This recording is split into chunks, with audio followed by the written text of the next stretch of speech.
Bienvenue à tous. C'est donc une petite révolution qui s'amorce au cœur des lieux saints de Jérusalem. Le gouvernement israélien a approuvé la création d'une section de prière mixte au mur des Lamentations. Une décision historique car elle met fin à une controverse vieille de plus d'un quart de siècle. Joseph Emmanuel avec Léa Berdugo.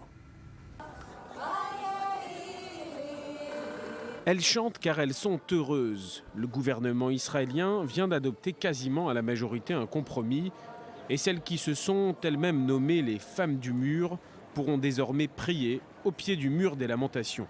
Elles prieront dans une zone mixte, hommes et femmes. La décision est très bien accueillie par le mouvement féministe. Je suis ravie de cette décision. C'est une opportunité incroyable pour l'État d'Israël, pour le peuple juif et pour les femmes juives. On vient d'atteindre quelque chose sans précédent. Une décision bien accueillie par les femmes en général qui viennent prier ici. Je pense qu'il y a des bons et des moins bons côtés. Il y a des bons côtés parce que finalement, pourquoi pas. Si des hommes veulent prier avec elles, ça ne me dérange pas. Ce qui m'aurait dérangé, c'est qu'elles viennent prier avec les femmes, avec leur talit et les tefilines. Le compromis a été accepté par presque tous les membres du gouvernement et le lieu choisi accepté par les femmes du mur. Si la revendication est médiatisée depuis quelques années, ici on connaît ces femmes depuis bien longtemps. Ça n'est pas d'aujourd'hui, elles sont arrivées ici il y a 30 ans, je les connais bien. Elles se battent depuis 30 ans pour, disent-elles, garantir certains droits aux femmes. Le droit de porter les rouleaux de la Torah, le droit de se vêtir du vêtement traditionnel religieux des hommes et le droit de prier mêlé aux hommes. Une façon d'avancer, d'évoluer, entend-on quand on leur demande leur motivation profonde, mais une façon aussi de peut-être revenir à ce qu'on faisait avant. Cette photo a été prise en 1880 au pied du mur des Lamentations. Il n'y avait alors aucune séparation entre hommes et femmes. Et sur place, on vous retrouve Daniel Haïk depuis donc le mur occidental au cœur de la vieille ville de Jérusalem. À quel point est-ce une décision historique ?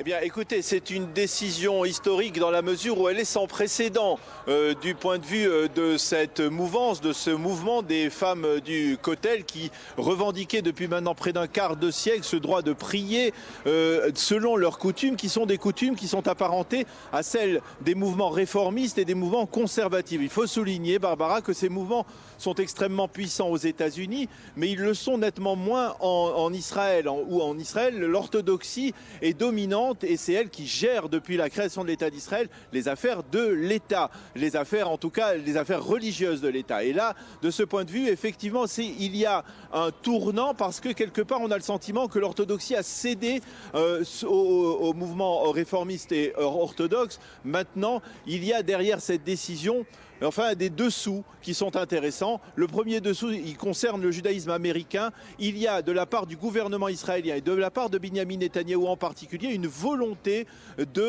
d'apaiser le judaïsme américain qui a vécu un été dernier extrêmement lourd avec des turbulences autour de la volonté du Premier ministre de faire torpiller l'accord de Vienne devant le Congrès américain. Et face à cela, le judaïsme américain a vécu cela difficilement et Binyamin Netanyahou voulait d'une certaine manière, à travers cette décision, apaiser ce judaïsme qui, comme je vous le disais, était essentiellement réformiste et conservative. Et derrière, il y a aussi du côté des orthodoxes une prise de conscience que finalement, c'était un moindre mal de concéder ce droit aux femmes du Kotel de prier dans une esplanade qui serait à l'extérieur de l'esplanade officielle, de l'esplanade, on va dire, orthodoxe aujourd'hui qui existe devant le mur occidental. C'était un moindre mal, mais cela ne remet pas en cause l'hégémonie des mouvements orthodoxes, l'hégémonie du grand rabbinat d'Israël sur l'ensemble des affaires religieuses de l'État d'Israël. Merci pour ces précisions, Daniel Haïk.